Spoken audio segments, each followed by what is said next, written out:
આજના આ સ્નેહ મિલનમાં ઉપસ્થિત સર્વે મિત્રોનું ખૂબ ખૂબ સ્વાગત. ગણતંત્ર દિવસની બધાને શુભેચ્છાઓ. પન્નાબેન અને નટવરભાઈનું આપણે અનોખું સ્વાગત કરવાના છીએ સ્વર ગુર્જરીના નેજા હેઠળ. આજે એમની સાથે વાર્તાલાપ. સરોવરના નિષ્કંપ ચરણે તળિયે ભેરાયેલા તારલાને વીણવા મેં પાળ પર બેસીને હાથ ડૂબાડ્યો. જળનું પોત જરીક કંપ્યું, તારલા વિખરાયા ને હાથ સહેજ ભીનો થયો. આ સહેજ ભીના થઈને વળી પાછા કોરા થઈ જવાની જેમની પ્રકૃતિ છે એ પન્ના નાયક એટલે કવિ, વાર્તાકાર અને નિબંધકાર. સાથે છે વોશિંગ્ટન ડીસીના પૂર્વ ચીફ ફાઇનાન્શિયલ ઓફિસર, કવિ અને એમના જીવન સાથી નટવર ગાંધી. ડોલરિયા રાજા અને કવિતાના બોલ્ડ એન્ડ બ્યુટીફુલ રાણીનું પ્રજાસત્તાક દિનની શુભ સવારે સ્વર ગુર્જરીમાં હુંફાળું સ્વાગત છે. પન્ના નાયકની સંજય વૈદ્યે તૈયાર કરેલી સુંદર પિક્ટોરિયલ બુક એમરલ્ડ, જેનો અર્થ આપણને ખબર જ છે, એનું ગઈકાલે મુંબઈમાં વિમોચન થયું. એટલે પન્નાબેન, તમને અઢળક અભિનંદન. Thank you. પન્નાબેનની કવિતામાં સરળ પ્રામાણિકતા છે. જેમ કે શયન ગૃહની કોમલ શૈયા પર શ્વેત ચાદર તાણી તાણીને બિછાવું છું પણ સળ પડી જાય છે. આ એમની નરી પ્રામાણિકતા છે. એમની કવિતા એટલે જાણે એમની અંગત ડાયરી જ. તેઓ છોછ સંકોચ વિના જે લખે છે એ પૂરી નિખાલસતાથી લખે છે અને એટલે જ સરહૃદય વાચકને સ્પર્શે પણ છે. એમના રંગ ઝરૂખેથી અવતારેલી કાવ્ય પંક્તિઓ ક્યારેક નવયૌવના જેવી લાગે તો ક્યારેક પાનખરી પ્રગલ્ભા. તો મિત્રો, આજે આ સ્નેહ મિલનમાં આપ સૌનું પણ હાર્દિક સ્વાગત. આજે આ બંને કવિ મિત્રો સાથે અંતરંગ ગોષ્ઠી તો કરવાની જ છે, પરંતુ સાથે સાથે પન્ના નાયકના ગીતોની પ્રસ્તુતિ, બંનેની કવિતાઓનું પઠન તેમજ બીજી કેટલીક મજેદાર વાતો પણ કરીશું. તો આવો મળીએ આ અનોખા યુગલને અને શરૂઆત કરીએ એમની સૌથી વધુ પ્રચલિત કાવ્યકૃતિ, જે કાવ્ય દ્વારા જ મારો પન્નાબેન સાથે પરોક્ષ પરિચય થયો હતો. અને એ વખતે એટલી બધી એ સ્પર્શી ગઈ હતી મને કે મને એમ થયું કે આ પન્નાબેનને હું ક્યારે મળીશ. અને ખરેખર અત્યારે અમે એટલા બધા મિત્રો બની ગયા છે એવું કોલેજના સમયમાં કલ્પ્યું નહોતું. તો એ કાવ્ય રજૂ કરવા માટે હું ખેરના દેસાઈને નિમંત્રિત કરું છું. નંદિની બેનની જેમ જ મારો પણ પરિચય આ જ કાવ્યથી થયો પન્નાબેન સાથે. અને પછી અમે જ્યારે પહેલી વાર મળ્યા ત્યારે એમણે મને ભલે મીઠડીનું ઉદ્બોધન કર્યું, પણ એ મીઠડીમાં રહેલી પેલી બળવાખોર છોકરીને પેલા મીઠડા પન્નાબેનની અંદર રહેલા બળવાખોર ફેમિનિસ્ટ સાથે પણ એટલો જ પ્રેમ થઈ ગયો છે. અને એ આ કાવ્ય સાથે હું એમને અને મને બંનેને એ મીઠડીનું બિરુદ અને બળવાખોરનું બિરુદ સાર્થક કરવાનો પ્રયત્ન કરું છું. આમ તો આ કાવ્ય પહેલી વાર મિનળબેન પાસે, મિનળ પટેલ પાસે સાંભળ્યું હતું, પણ આજે પ્રયત્ન. કોઈની બુદ્ધિના પાંજરામાં લાગણીનું પંખી થઈ ટવક્યા કરવાનું મને મંજૂર નથી. કોઈની બુદ્ધિના પાંજરામાં લાગણીનું પંખી થઈ ટવકા કરવાનું મને મંજૂર નથી. કોઈ પ્રેમને નામે મને ડંખ્યા કરે અને ઈચ્છા મુજબ મને ઝંખ્યા કરે. કોઈ પ્રેમને નામે મને ડંખ્યા કરે અને ઈચ્છા મુજબ મને ઝંખ્યા કરે. જે બોલે તે બોલવાનું, નાક જેમ ડોલવાનું, મને આવું અઢેલવાનું મંજૂર નથી. કોઈની બુદ્ધિના પાંજરામાં લાગણીનું પંખી થઈ ટવક્યા કરવાનું મને મંજૂર નથી. પોતાની આંખ હોય, પોતાની પાંખ હોય, પોતાની આંખ હોય, પોતાની પાંખ હોય, પોતાનું આબ હોય, પોતાનું ગીત હોય. મનની માલિક હું, મારે તે બીકશી. મનની માલિક હું, મારે તે બીકશી. હું તો મૌલિક છું. હામાં હા કહીને, ઠીક ઠીક રહીને મને ઠીક ઠીક રહેવાનું મંજૂર નથી. કોઈની બુદ્ધિના પાંજરામાં લાગણીનું પંખી થઈ ટવક્યા કરવાનું મને મંજૂર નથી.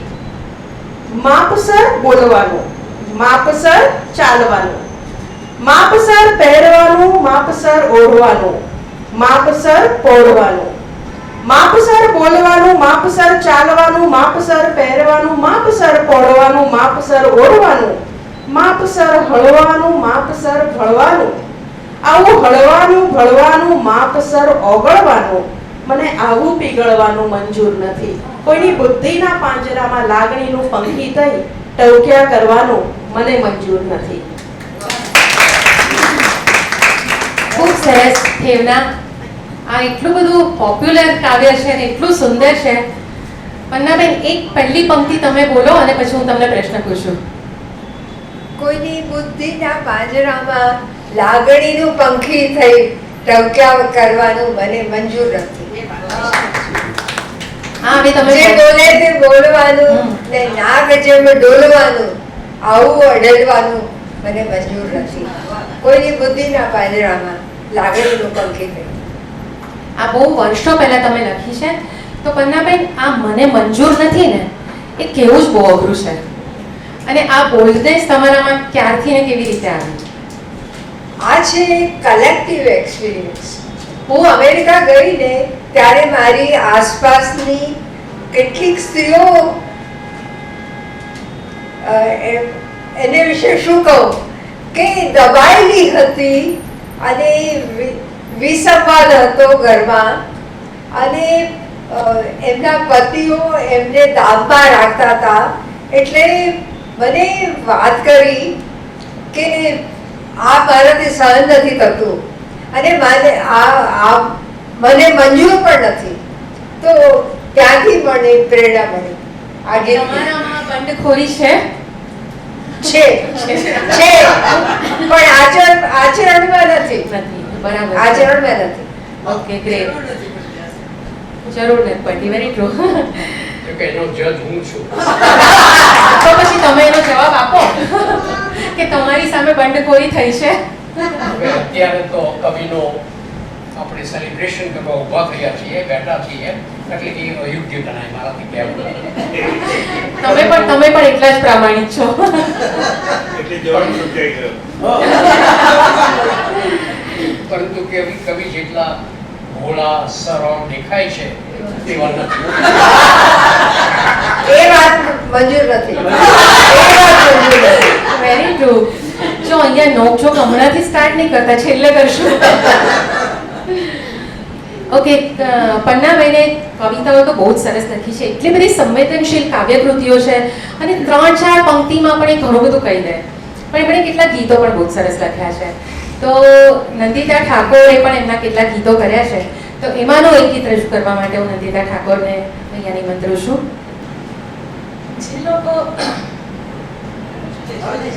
જે લોકો લખતા હોય એમને કોઈના મોઢે પોતાની રચના સાંભળવા મળે તો એને કેટલો બધો આનંદ થાય. એવી જ રીતે જે લોકો ગાતા હોય એમને પણ પોતાનું કમ્પોઝિશન કોઈ બીજા પાસે સાંભળવા મળે તો કેટલો આનંદ થાય. આમાં મારી ને પન્નાબેનની જે સાઠગાંઠ છે ને એ બહુ જોરદાર છે કે એમને જે ગીતો ખૂબ ગમે છે એ ક્યાંકથી મારા સુધી અંદર સુધી પહોંચે છે અને મને એવા જ ગીતો કમ્પોઝ કરવાનું મન થાય છે.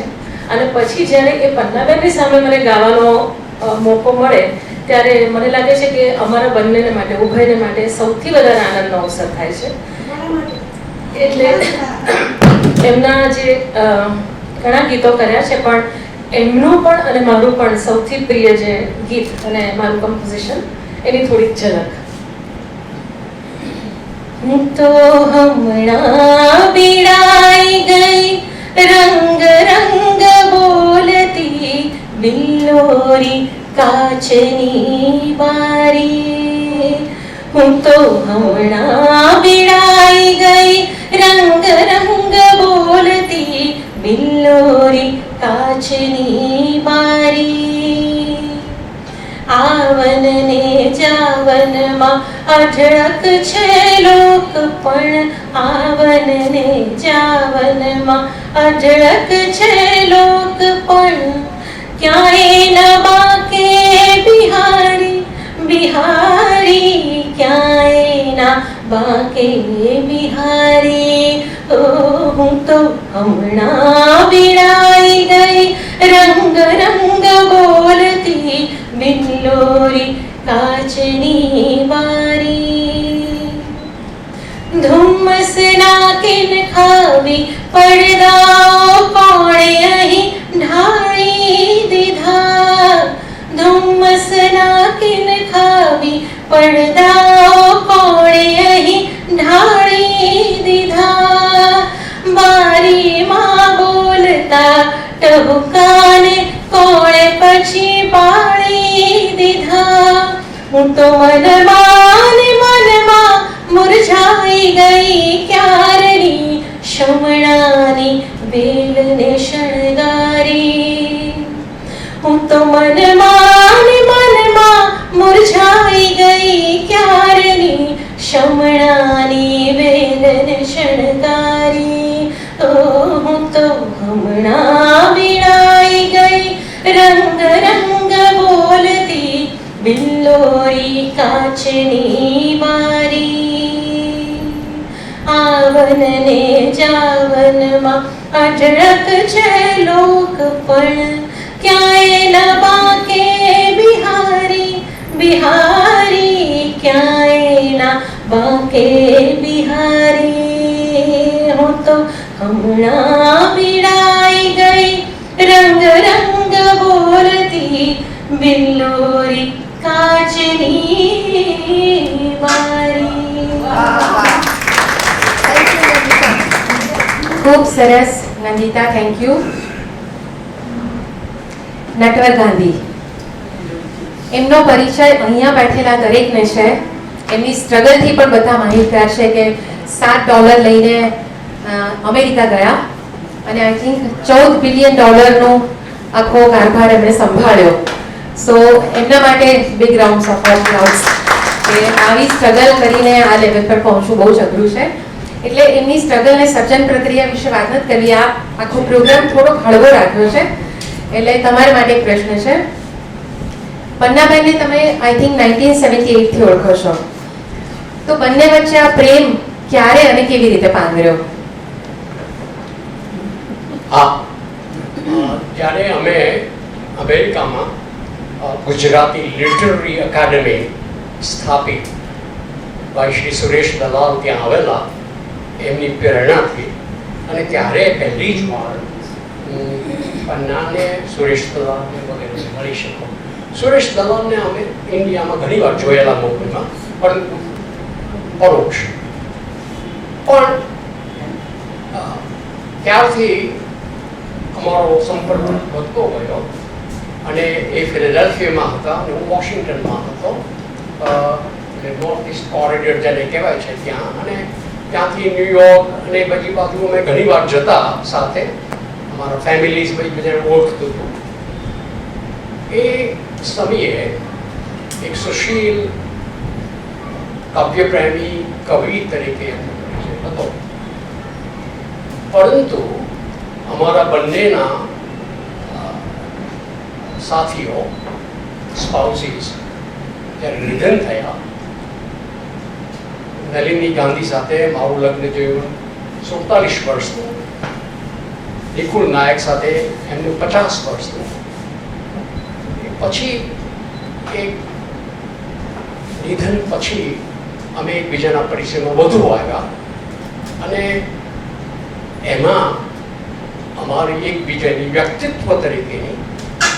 તરીકેની સમજૂતી વધુ થઈ અને સંપર્ક વધ્યો. ત્યારે નક્કી કર્યું કે સાથે રહીએ તો વાંધો શું છે, અને એ પ્રમાણે અમારું સાથે રહેવાનું થયું 2009માં, 9ની આજુબાજુમાં. અને પછી થોડા સમય પછી અમે વિધિસર લગ્ન કર્યા.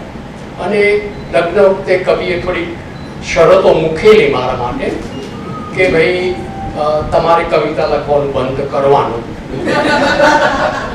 એવું શા માટે? આપણે કવિતા લખતા તો ભેગા થયા છીએ, તો કે એક ઘરમાં 2 કવિ ન શોભે.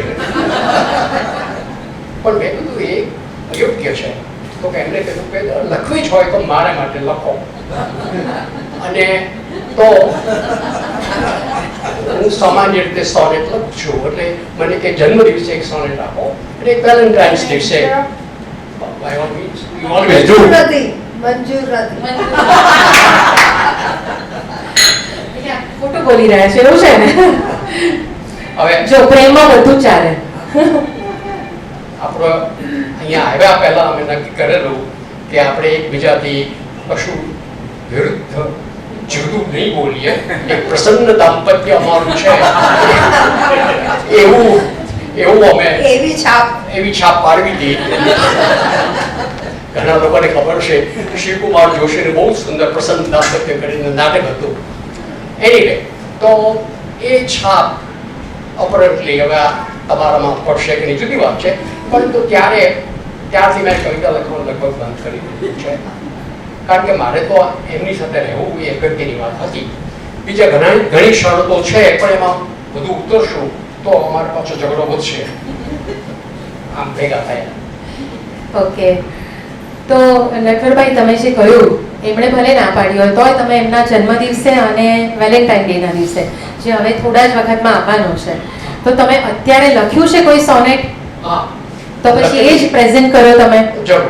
અને કદાચ લોકો માટે એક રિપીટેશન થશે કારણ કે ગઈકાલના કાર્યક્રમમાં પણ મેં આ વાત કહેલું, પણ ફરી વાર કહું કારણ કે મને કંઈક આ મોઢો કરજે બરાબર, એટલે હું મોઢે કરીને આવ્યો છું, યાદ રાખીને આવ્યો છું. કેટલા કલાક ગયા છે એવું બતાવે છે. એવું બતાવે છે. આ સોનેટની અંદર શેક્સપિયરિયન સોનેટ છે. સોનેટમાં હંમેશા 14 કડીઓ હોય. શેક્સપિયરિયન સોનેટમાં 4, 4, 4 અને 2. તો એની શરૂઆત આમ થાય છે કે આપણી આજુબાજુ જે દુનિયા છે ત્યાં જ આપણે રહેવાનું છે, બીજું કોઈ યુટોપિયા છે જ નહીં. અને જો હોય સ્વર્ગમાં તો ત્યાં ગયા પછી એનું તો કોઈ મહત્વ છે જ નહીં. તો અહીં આજુબાજુ જગત વસતું ત્યાં જ વસીએ.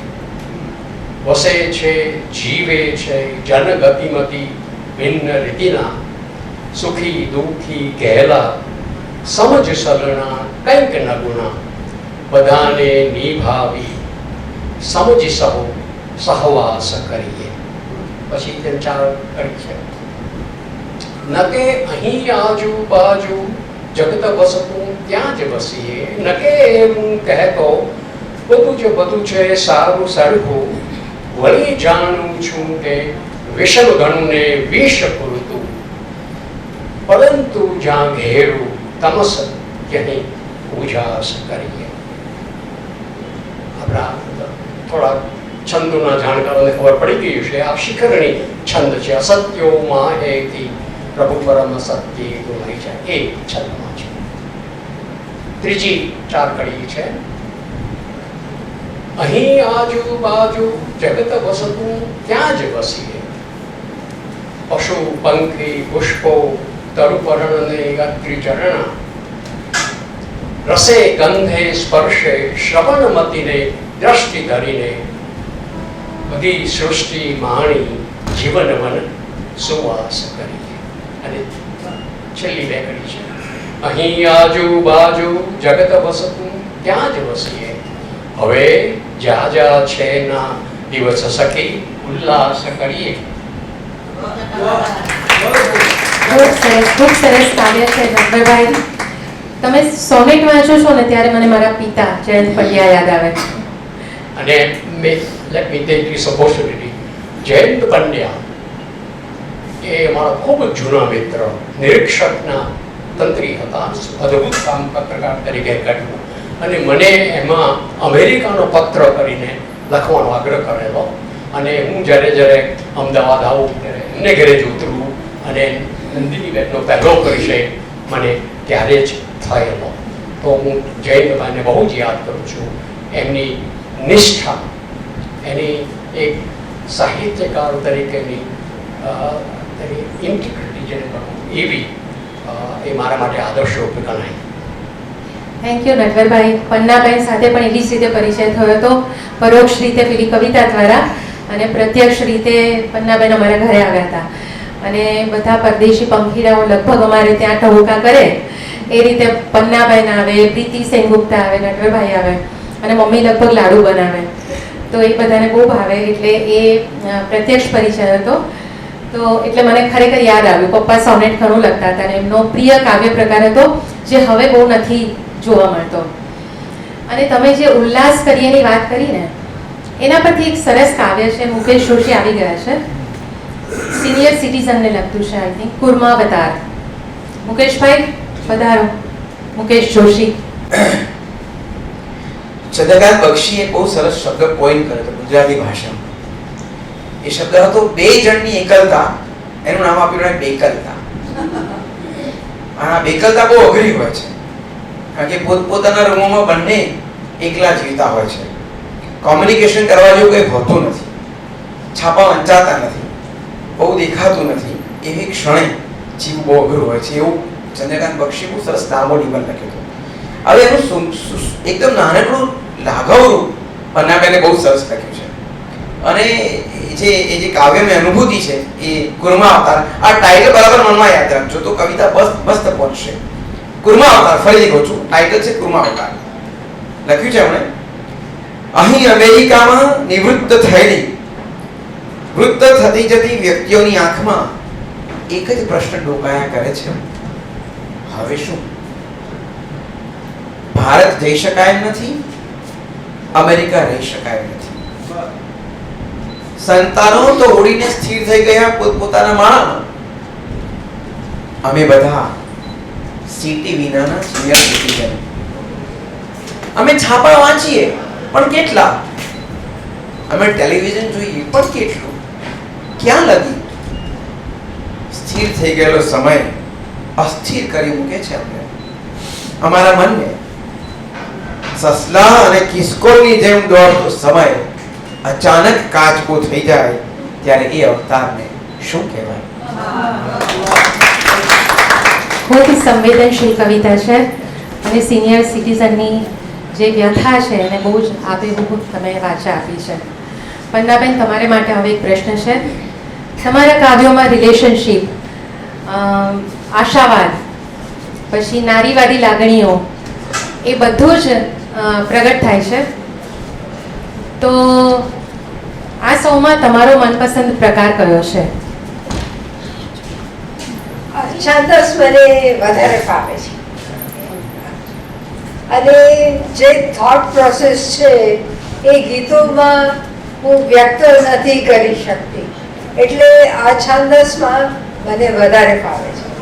એ સૌથી મનગમતો પ્રકાર. તો તમારું કોઈ કાવ્ય તમે સંભળાવો. ચોક્કસ.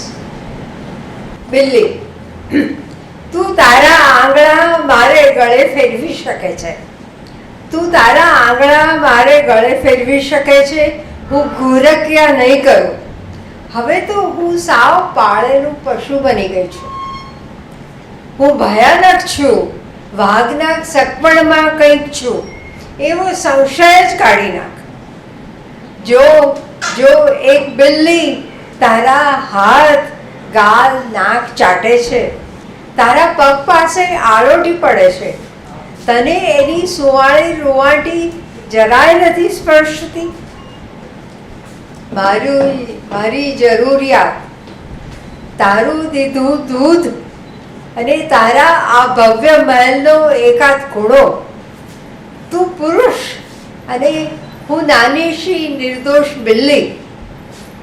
તું મને ઉચકીને ઉછાળી શકે છે, હું તને નળ નહીં ભરું.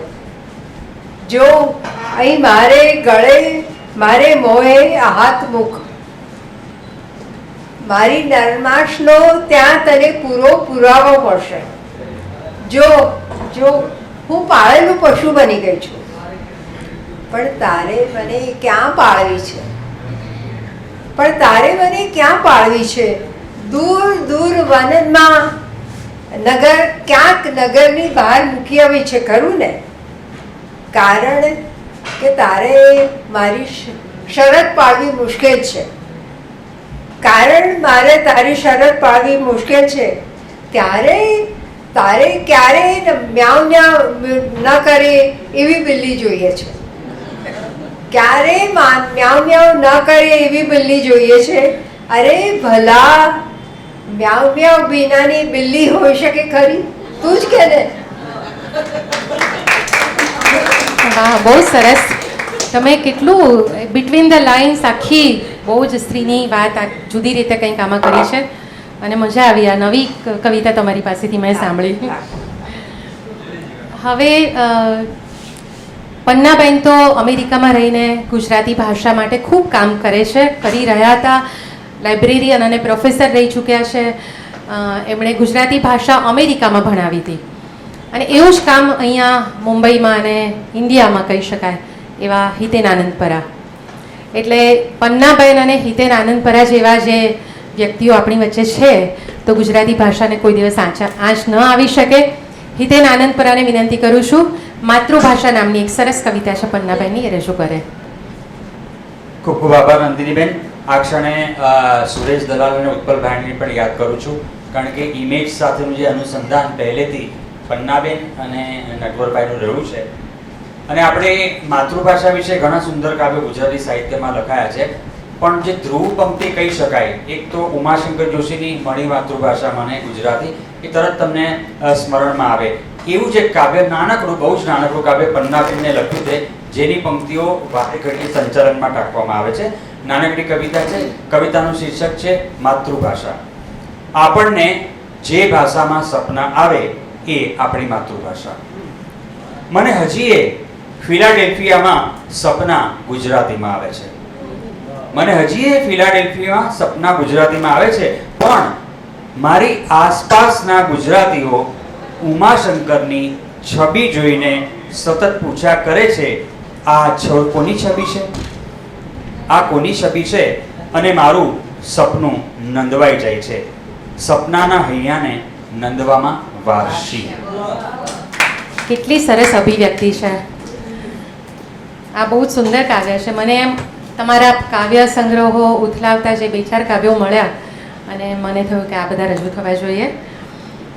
આપણા સૌના પ્રિય ગાયિકા કૌમુદી મુનશી, અને એમની સાથે પન્નાબેનનો કંઈક જુદો જ નાતો હતો. તો મને ઘણી બધી વાતો ખબર છે, પણ એના માટે હું નેહા યાજ્ઞિકને નિમંત્રિત કરું છું કે થોડીક કંઈક વાતો શેર કરે. અને કૌમુદીબેન એક સરસ ગીત કમ્પોઝ કર્યું હતું, તો થોડીક એની પંક્તિઓ પણ સંભળાવશે. Thank you Nandiniben.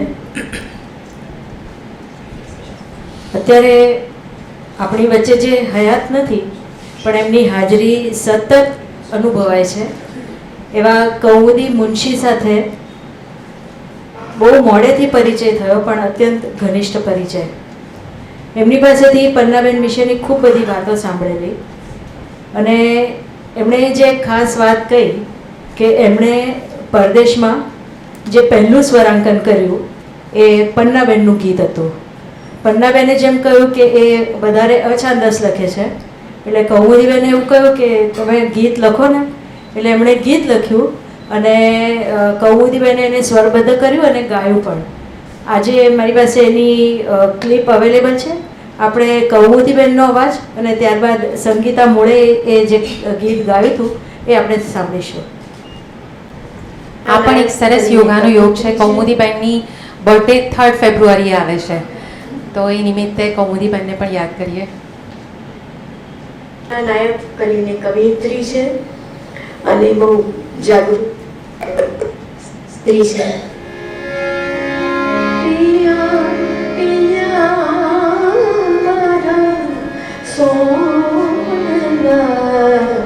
સાકાર કરી દિયો પિયા સોનલા, સાકાર કરી દિયો નિત નિત મારે રેણ અમાસની ભાર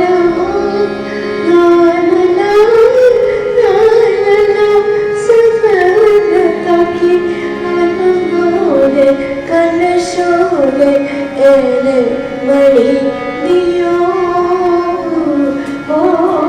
પિયા સોનલા, સાકાર કરી દિયો પિયા મારા સોનલા, સાકાર કરી દિયો પિયા પિયા પિયા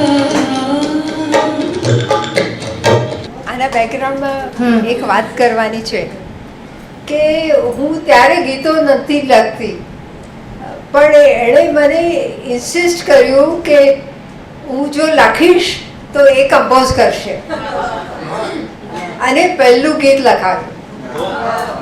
આ બહુ જ સરસ આખું યોગાનું કહી શકાય, કારણ કે બોલ્ડ અને બ્યુટીફુલ કવિ અને ગાયિકા બંને. અને કૌમુદી મુનશીએ કેટલું સરસ કમ્પોઝ કર્યું છે શબ્દોને અનુરૂપ. એમાં બાગેશ્રીની છાંટ છે અને બાગેશ્રી રાગ વિરહ અને શૃંગારનો છે. સો બંને શબ્દો અને કમ્પોઝિશન અને સિંગિંગ બધા માટે તાળીઓ થઈ જાય. નટવરભાઈ, તમને એક પ્રશ્ન છે. અમેરિકામાં તમને બધા ગાંધી કહે છે, તો આ ગાંધીનું બિરુદ બોજરૂપ લાગે છે ક્યારે? બિફોર એ હું વાત કરું પહેલા રેકોગ્નાઇઝ કેટલાક મિત્રો બહાર બહુ દૂરથી અહીંયા આવેલા છે. સુષ્મા શાલિગ્રામ પુનાથી આવ્યા સવારના. સુષ્માબેન એ મારી આત્મકથાનો મરાઠી અનુવાદ કર્યો, બહુ સુંદર અનુવાદ કર્યો. અને અત્યારે તેઓ શ્રી અન્નાની શોર્ટ સ્ટોરીઝનો અનુવાદ કરી રહ્યા છે. મારી આત્મકથાનું નામ છે એક અજાણ્યા ગાંધીની આત્મકથા. અજાણ્યા છો? અને એનો નામ છે એકા અપરિચિત ગાંધીજી. અને સુષ્માબેનનો ખૂબ જ આભાર માનું છું. અને વિચાર કરવો ઘટે કે આપણે ગુજરાતમાં અને ગુજરાતીમાં મરાઠી સાહિત્ય છે એ ગોપાળરાવ વિદ્વાંસને કારણે જ ઓળખાઈએ છીએ. વીસ ખાંડેકર વગેરેના બહુ સુંદર નવલકથાઓ ગોપાળરાવ વિદ્વાંસે કરી. એવી જ રીતે સુષ્માબેને દિનકર જોશીની નવલકથાઓનું મરાઠીમાં રૂપાંતર કર્યું, અનુવાદ કર્યો. એટલે મરાઠી સાહિત્યમાં ગુજરાતી સાહિત્ય જો કંઈ ઓળખાતું હોય તો સુષ્માને કારણે છે. ભાઈ શ્રી અમૃત ગંગર હજી હમણાં જ પેરિસમાં હતા અને સદભાગ્યે અહીંયા આવ્યા છે. એ પણ બહુ આનંદની વાત છે. અને દીપકભાઈ પણ અહીંયા હાજર છે. તો ગાંધીનું નામ જે છે, સામાન્ય રીતે પ્રશ્ન થાય જ કે આર યુ રિલેટેડ ટુ મહાત્મા? અને હું હસીને કહું કે હા, આઈ એમ હિઝ ગ્રાન્ડસન. અપરેન્ટલી નોટ. પણ હું એને સમજાવું કે ગાંધી એ કોમન સરનેમ છે, લાસ્ટ નેમ છે ઇન્ડિયાની અંદર. મને કે લાઈક જોન્સ ઓર સ્મિથ, આઈ સે નો લાઈક કેનેડી ઓર રૂઝવેલ્ટ. તો એ કંઈ કોઈ પ્રકારની અમેરિકનો તે મૂવ ઓન આગળ ન વધે. પરંતુ ગાંધીજીની મહત્તા મને હંમેશા, હું જ્યારે બહાર ગયો ત્યારે જ ખબર પડી. કોઈ પણ મારા, હું વર્લ્ડ બેંકમાં કન્સલ્ટિંગ કરતો હતો ત્યારે અનેક દેશોમાં ફરવાનું મન થાય તો ત્યાંના બુક સ્ટોર્સમાં હું આંટો મારું તો ત્યાં ગાંધીજીની આત્મકથા એ ત્યાંની સ્થાનિક ભાષામાં અનુવાદ થયેલી મળે, જોવા જરૂર મળે.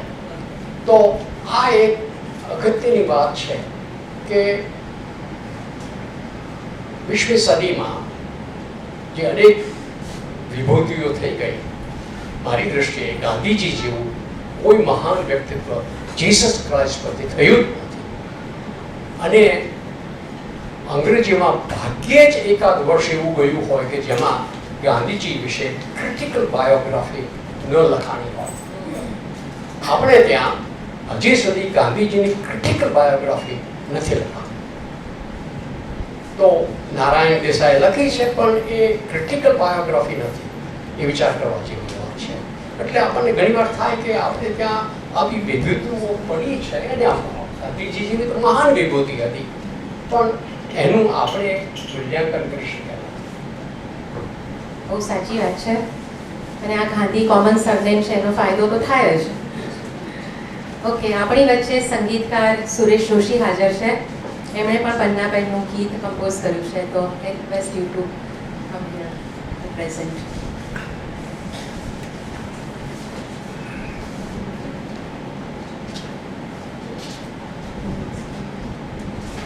બહુ વખત પહેલા એક વર્ષો પહેલા પન્નાબેનની રચના એક કરેલી મેં.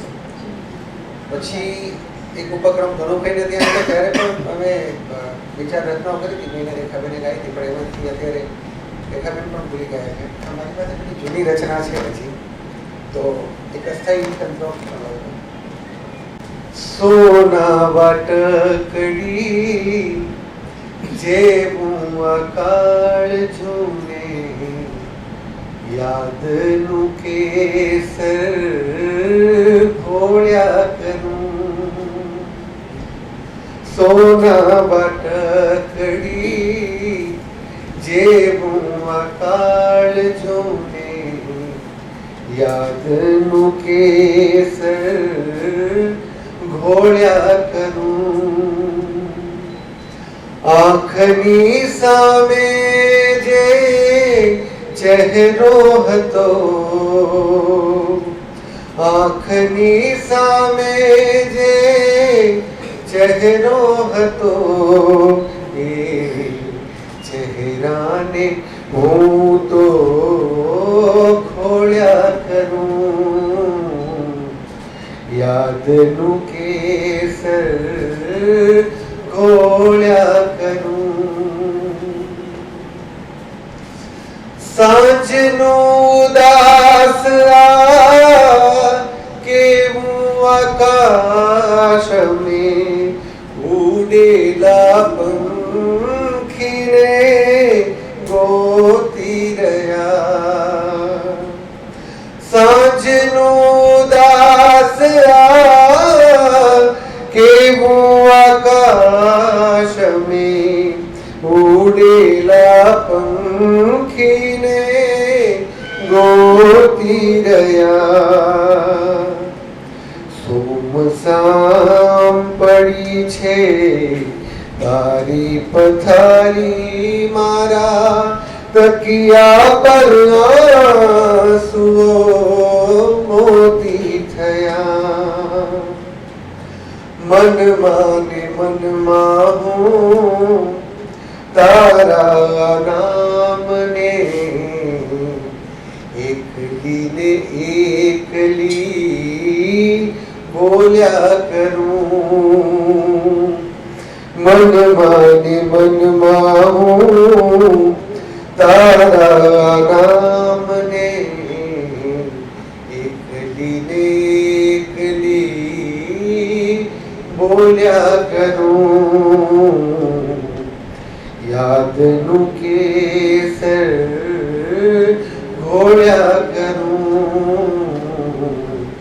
યાદનું કેસર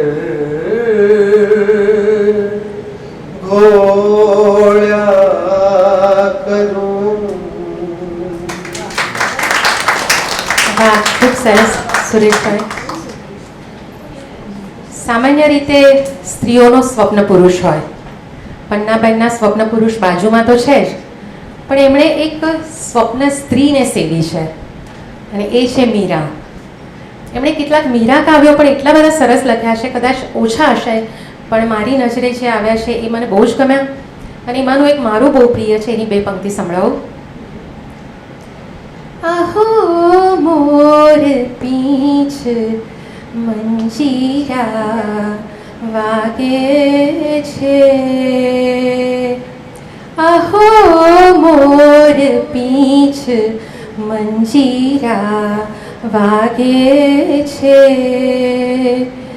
ક્યાંક મીરાબાઈ હોય એમ લાગે છે,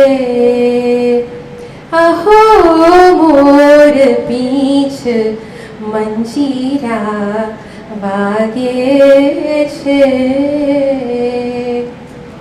અમર ભટ્ટનું આ ખૂબ સરસ કમ્પોઝિશન છે. ઐશ્વર્યાએ ગાયું. ઐશ્વર્યાએ ગાયું છે, રાઈટ. તો મને પ્રશ્ન એ થાય છે કે તમે અબ તો બાત ફાઇલ ગઈમાં એક બારાખડીને લગતું કાવ્ય લખ્યું હતું, અને એમાં પન્નાનો પ અને મીરાનો મ, એની વચ્ચે રહેલી એક સ્ત્રી અત્યારે કયા મુકામ પર છે? હવે એ લખ્યું ત્યારે એ વિસંવાદથી ઘેરાયેલી હતી. અને વિષાદની કવયિત્રી હતી, પણ હવે એ વિસંવાદમાંથી બહાર આવી ગઈ છું. પણ હવે પૂર્ણ સંતોષ છે, કોઈ રંજ નથી અને જવાને માટે તૈયાર છું. અચ્છા, એટલે એ મુકામ પર છો. પણ મીરા સુધી પહોંચ્યા છો તમે? આમ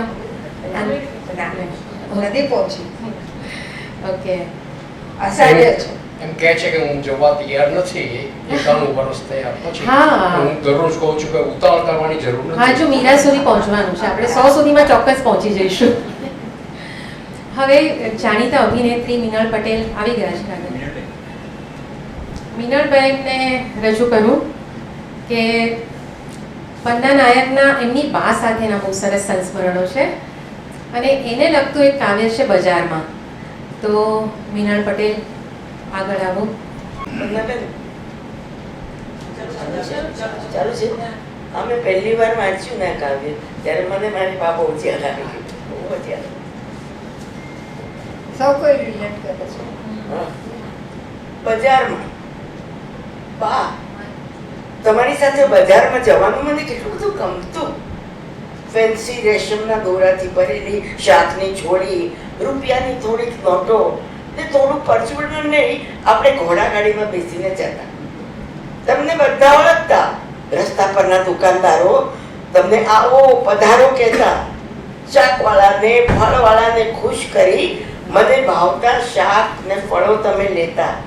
અને ક્યારેક કપડાની દુકાનેથી મારું મનપસંદ કપડું લઈ મારે માટે ફ્રોક કે ચણિયા ચોળી સીવવા દરજીને આપતા. બજારનું કામ પતે એટલે તમારો જૂનો વર્ષો જૂનો ઠેરવેલો ઘોડાગાડી વાળો આપણને ખેર લાવતો. યાદ આવે છે એકવાર તમે શાકના ભાવની રકઝક કરતા હતા ત્યારે તમારી નજર ચૂકાવી હું રમકડાની દુકાનમાં ગોઠવેલા નવા નવા રમકડા જોવામાં ગોઠવાઈ ગઈ.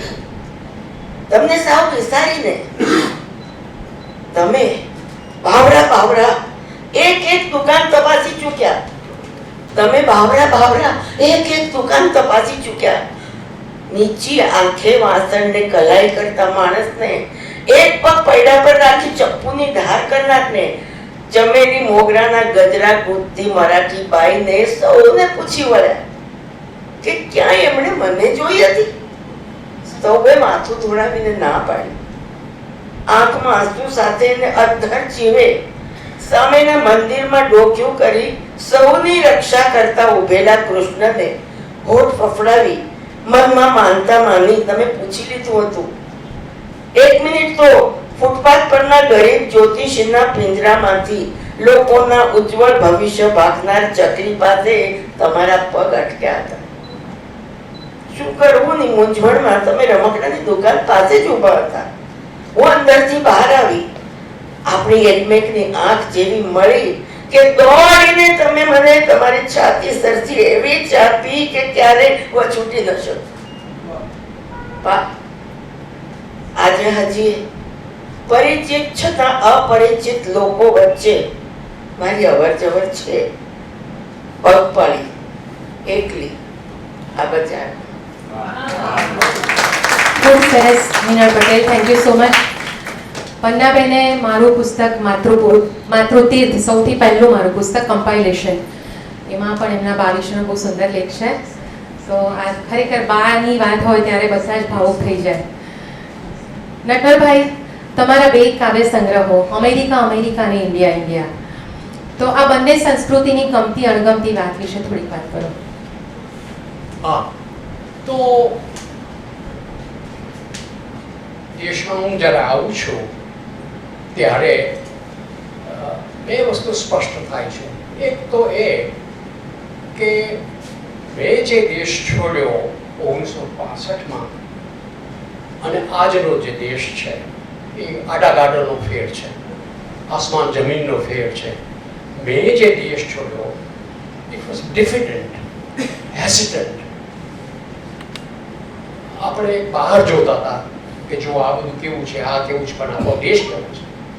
આજે હું જ્યારે દેશ જોઉં છું ઇટ્સ કોન્ફિડન્ટ, અઝર્ટિવ. અને જે પ્રગતિ થઈ છે છેલ્લા 50 વર્ષોમાં એ અભૂતપૂર્વ છે. જગતના ઇતિહાસમાં લોકશાહીમાં આટલી સુંદર પ્રગતિ કરવી, આર્થિક પ્રગતિ કરવી એ અસાધારણ છે. અને જે આર્થિક પ્રગતિની રેખા દોરાઈ રહી છે, તો આવતા 20-30 વર્ષમાં આપણે દુનિયાની ત્રીજી મહાન આર્થિક સત્તા તરીકે જવું છે. પરંતુ એની સાથે સાથે જ જે મને કઠે છે એ આવા પ્રગતિશીલ દેશમાં પણ હજી 400 મિલિયન પીપલ, 400 મિલિયન પીપલ અત્યંત ગરીબીમાં, અબિસ્મલ પોવર્ટીમાં, સબ સહારન પોવર્ટીમાં હજી જીવે છે. આ વર્લ્ડ બેંકનો નંબર છે. તો એનો જે આ પ્રયાસ છે આપણો, એ બાબતમાં હજી આપણે નિષ્ફળ નીવડ્યા છીએ કે જે આર્થિક પ્રગતિ થઈ છે એનું વિસ્તરણ થયું, અને એ ઘણી ચિંતાનો વિષય છે.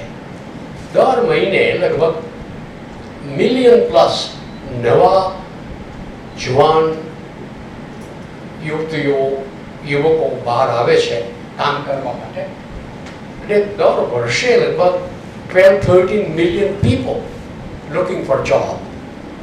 અને આપણે એ 12-13 મિલિયન પીપલને દર વર્ષે જોબ આપવા માટે આર્થિક વિકાસ નહીં કરીએ તો હું એમાં જોખમ છું. Thank you. રેખા ત્રિવેદી હાજર છે. તમે કોઈક 2 પંક્તિ સંભળાવો પન્ના નાયકના કોઈ ગીતની. થોડા વર્ષો પહેલા અમદાવાદમાં એક કાર્યક્રમ થયેલો, તો જોગાનો જોગ એવો થયો કે વસંત પંચમી હતી અને 14 ફેબ્રુઆરી પણ હતી. અને આપણા પન્નાબેન તો પ્રણય કાવ્યો લખવામાં ખૂબ સરસ, જે એમણે એક સરસ પ્રણય કાવ્ય લખ્યું હતું, તે એ હું રજૂ કરું છું. ઉદયભાઈનું સ્વરાંકન છે. એ વખતે એમણે આગલે દિવસે જ કમ્પોઝ કર્યું હતું અને મેં ગાયું હતું અમદાવાદમાં.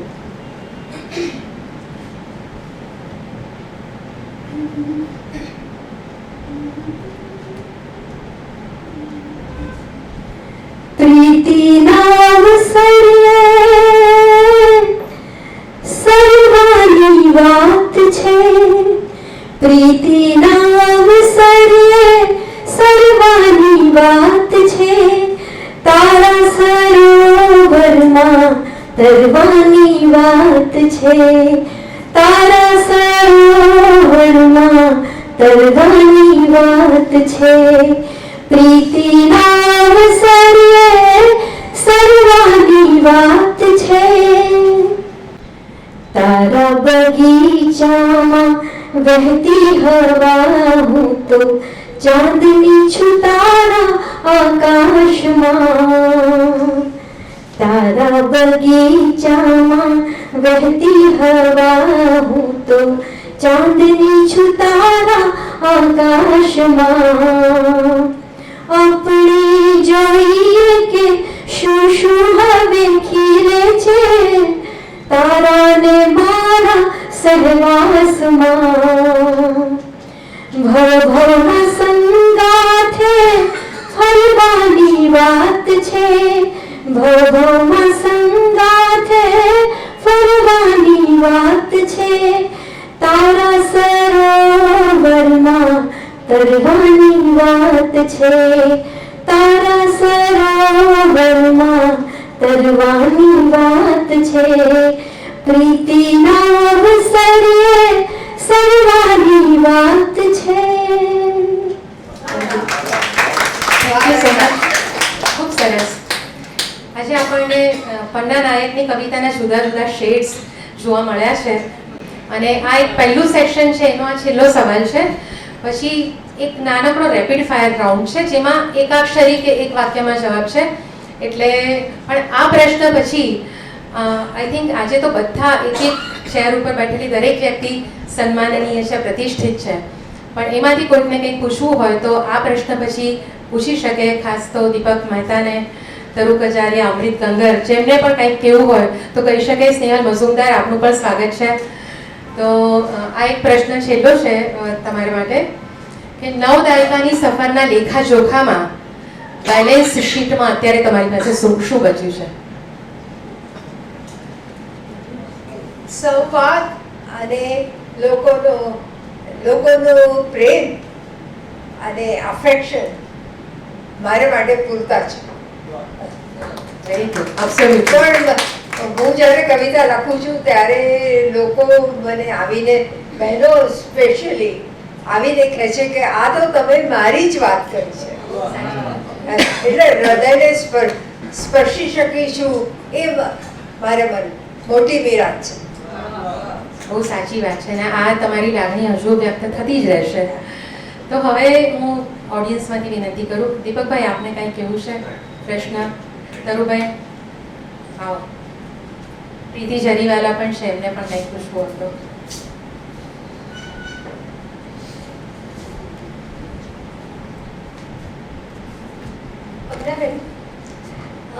નોર્મલી જેટલી વાર તમને બંનેને સાંભળ્યા છે તો ગાંધી સાહેબ તમારા વિશે ઘણી બધી વાત કરે છે, પણ તમે ક્યારેય ગાંધી સાહેબ વિશે બહુ બોલ્યા નથી. આજે પહેલી વાર થોડો મને મંજૂર નથી કહીને તમે વિરોધ નોંધાવ્યો, તો તમારે ગાંધી સાહેબ વિશે શું કહેવાનું છે? He is over ambitious. એટલે મને ગમતું જ નથી, મને મંજૂર નથી, પણ એને આગળ પહોંચવું છે. અને હું કહું છું કે ધરતી પર પગ રાખો. બીજું એક મારે એક જ પૂછવું છે કે તમે હંમેશા અત્યંત ગિવિંગ વ્યક્તિ રહ્યા છો, તો એની પાછળ કઈ વ્યક્તિ છે? મારા બા હંમેશા ગમ ખાવાનો વિચાર કરતા હતા અને સામેની વ્યક્તિ માગે એ પહેલા આપી દેતી. એટલે થેન્ક યુ. અને મને આપવો ગમે છે અને પ્રેમ આપવો ગમે છે. અમે બધાએ અનુભવ્યું છે. Thank you. Thank you Tarubhai. Amritbhai, આપ કંઈ બોલવા ઈચ્છો છો? બીજા કોઈને પણ કંઈ કહેવું હોય તો આવો. ઈશાનીબેન. હા, ઈશાની શાહ. ઈશાનીબેન, સ્વાગત છે આપનું પણ. સવાલ એમની ક્રિએટિવિટી વિશે કરતા પર્સનલ છે કે Pannaben has an excellent collection of saris. સો વર્ષોથી ત્યાં પણ મારે આ સવાલ પૂછવો તો પણ ક્યારે પૂછાયો નહીં, તો આજે એક્સપ્લેનેશનમાં મેં તો કે પૂછું કે first is there a particular place you by these and second how can we get one in inheritance?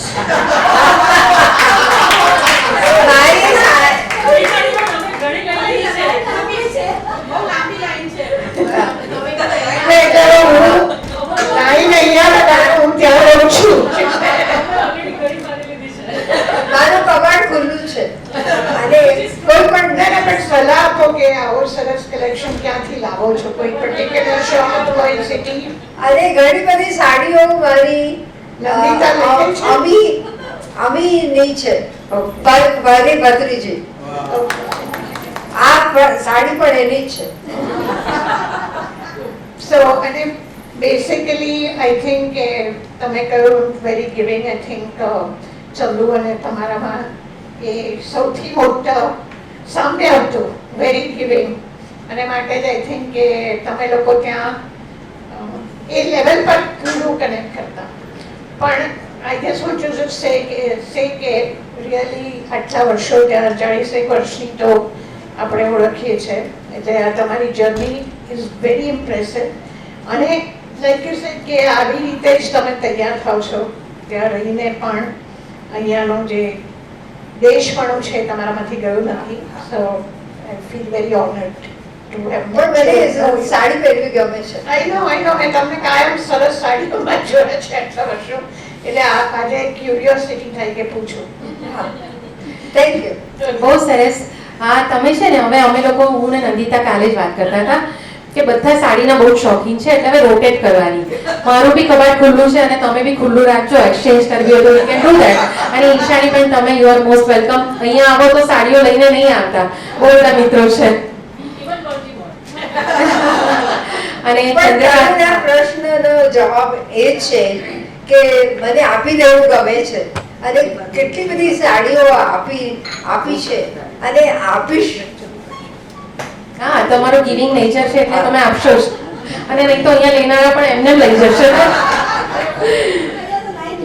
Line લાવશે. પણ એનીવેઝ આપણે ચંદ્રકાંત શાહ, કવિ, નાટ્યકાર, લેખક, એમને પણ યાદ કરીએ. બહુ સારા મિત્ર હતા અને 3 વર્ષ પહેલા તો ઈશાની ને ચંદુ ને શોભિતભાઈ ને બધા મારા ઘરે બહુ મજા કરી હતી. સો વી મિસ હિમ અને એમને પણ સ્નેહપૂર્વક યાદ કરીએ. હવે એક નાનકડો રેપિડ ફાયર રાઉન્ડ છે. મસ્તી મજા છે. તમે જે જવાબ આપવો હોય આપી શકો. તો પન્નાબેન, પહેલો પ્રશ્ન તમને છે. તમે બંને કવિ છો, આમ તો તમે કહો છો કે બે કવિ એક ઘરમાં ના શોભે, પણ છતાં બે લખે છે. તો કવિતા રમતા રમતા કંટાળો તો શું કરો છો? શું કરીએ છીએ? અલગ મલગની વાતો કરીએ. સવાર બપોર ની ચામાં 1 કલાક અને સાંજના ડિનરમાં 2 કલાક અને ક્રૂઝ લઈએ અને ફિલ્મો જોઈએ. ખૂબ સરસ. નટવરભાઈ, પ્રેમ એટલે શું? નિર્વ્યાજ સંબંધો, તમને બીજા માટે કશું કરી છૂટવાની અપેક્ષા વગર એ સંબંધ પ્રેમ. અને એ માનવ પ્રેમ હોવો જોઈએ. ન માનુષાત શ્રેષ્ઠતરમ વિકિંચિત, મનુષ્યથી કંઈ પણ છે નહીં. અને એ મનુષ્ય પ્રત્યેનો પ્રેમ નિર્વ્યાજ હોય એ પ્રેમ. તમારા માટે સ્ટ્રેસ બસ્ટર શું છે? રસોઈ અને ગાંધી માટે સ્પેશિયલ. અચ્છા, ઓકે. શું બનાવો સ્પેશિયલી એમના માટે? પાણીપુરી. ઓ વાહ, તો અમે પણ આવશું. તમે બનાવવાનું કહેજો એટલે આપણે બુક કરાવી દઈશું બધા. અને અહીંયા તો આપણે એની કવિતાનો વખાણ કરવા ભેગા થયા છીએ, પરંતુ અને again dangerous thing for me to say, પણ મારે જો એમની કવિતા અને એમની રસોઈ એમાં જો પસંદગી કરવાનું તો મને કયો તો હું એમની રસોઈ વધુ પસંદ કરું. કવિતા તો વાંચી લેવાય. હા, બરાબર છે. કંઈક તો કંઈક. Yes, very good. નટવરભાઈ, તમારા બંને વચ્ચે નોકઝોક કયા મુદ્દે થાય? કયા મુદ્દે ન થાય? કવિતામાં તમારો આદર્શ કોણ? ઉમરશંકર જોશી. ઓકે. પ્રેરણાત્મક કાવ્ય પંક્તિ કે શેર જે તમને જિંદગી જીવવા માટે ઘણી વખત પ્રોત્સાહન નીવડે અથવા તો તમારી જિંદગીને લાગુ પડતો હોય એવો કોઈ કાવ્ય પંક્તિ કે શેર, હિન્દી, ગુજરાતી, કોઈ પણ ભાષામાં? ઉમરશંકરની પંક્તિ છે, જે થતો પ્રાપ્ત ઉપાધિ યોગ બની રહો તે સમાધિ યોગ. પ્રાચીનામાં આ મંત્ર જેવી કવિતા છે એમાં છે. એટલે તમારા બંને માટે આ છે. મારે એમને કંઈક આ એમનો છે લઈ લીધો, તારે કંઈક જવું. પણ બીજા જ ઉમાશંકરના જે એક પ્રિય કવિ હરિશ્ચંદ્ર ભટ્ટ હતા, એમની બહુ સુંદર કવિતા છે. વિલીન તથા ભાવિ મુજ માર્ગ ખુલ્લો કરો. કે આપણે હંમેશા જેમ જીવન જીવતા જઈએ એમ આપણે આગળ જ જોવાની જરૂર છે. જે ગયું તે ગયું. આપણે કહીએ છીએ કે ભાઈ વાત નહીં કરીએ જે ગયું તેની, તો દૂધ ઢોળાઈ ગયું. પરંતુ આપણું જે ધ્યેય હોવું જોઈએ કે આ વિલીન કથા ભાવિ મુજ માર્ગ ખુલ્લો. ખૂબ સરસ. પન્નાબેન, તમે મેં ક્યાંક વાંચ્યું હતું કે તમારે કોઈ એક જૂઠાણું કેવું હોય તમારા વિશેનું જૂઠ, તો તમે એમ કહ્યું કે હું બહુ સરસ ગાઉં છું. તો આજે અમારે તમને એ તક આપી છે. તમારું મનપસંદ ફિલ્મી ગીત કે ગુજરાતી ગીત એક પંક્તિ ગાઈને સંભળાવો.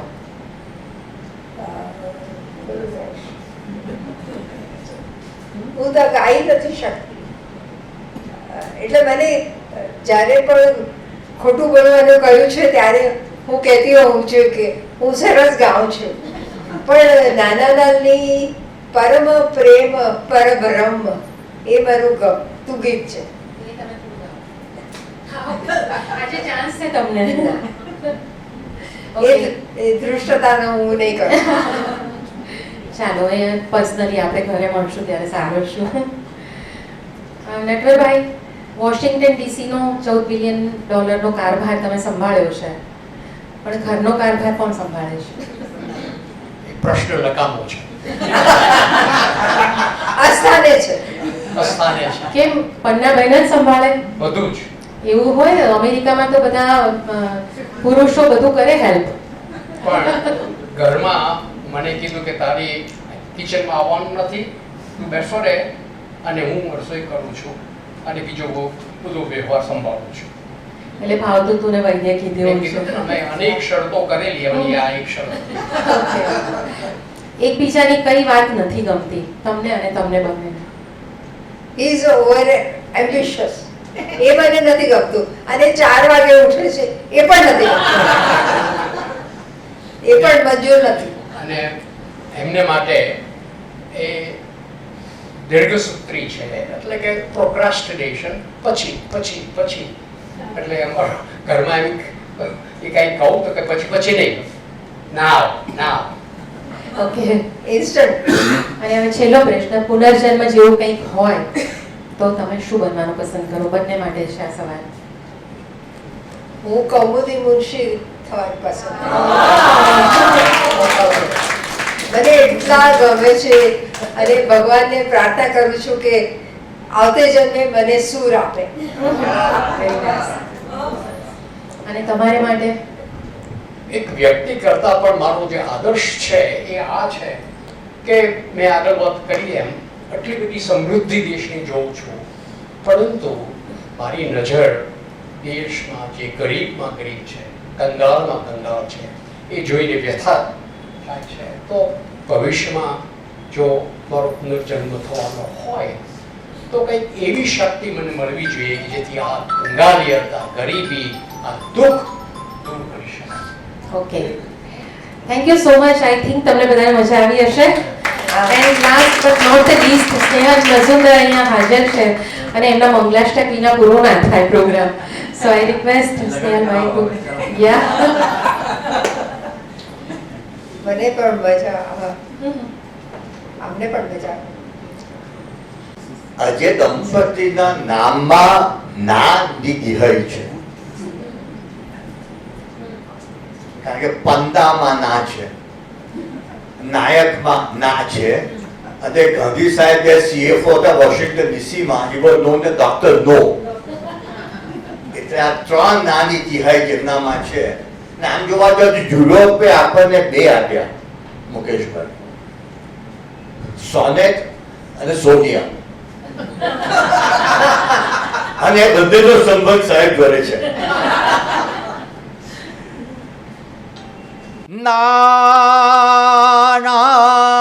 નામાં નિષ્ણાતો કવિ તમે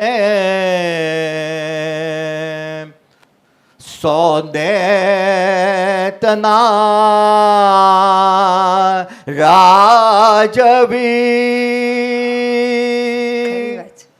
પન્ના નાયકને અહીં નમન હો.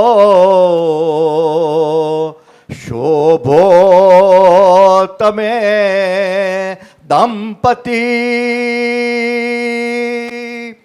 વાછે મુંબઈ આપને કુશળતા,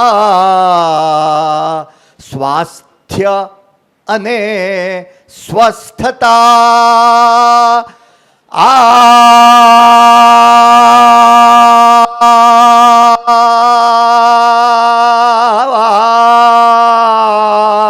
ગુર્જર ભાષનાર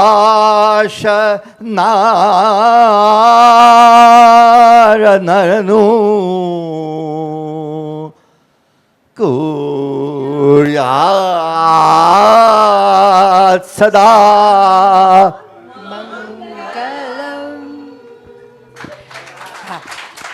થેન્ક યુ સ્નેહલભાઈ. આ જુઓ, આ માણસ અકાઉન્ટન્ટ છે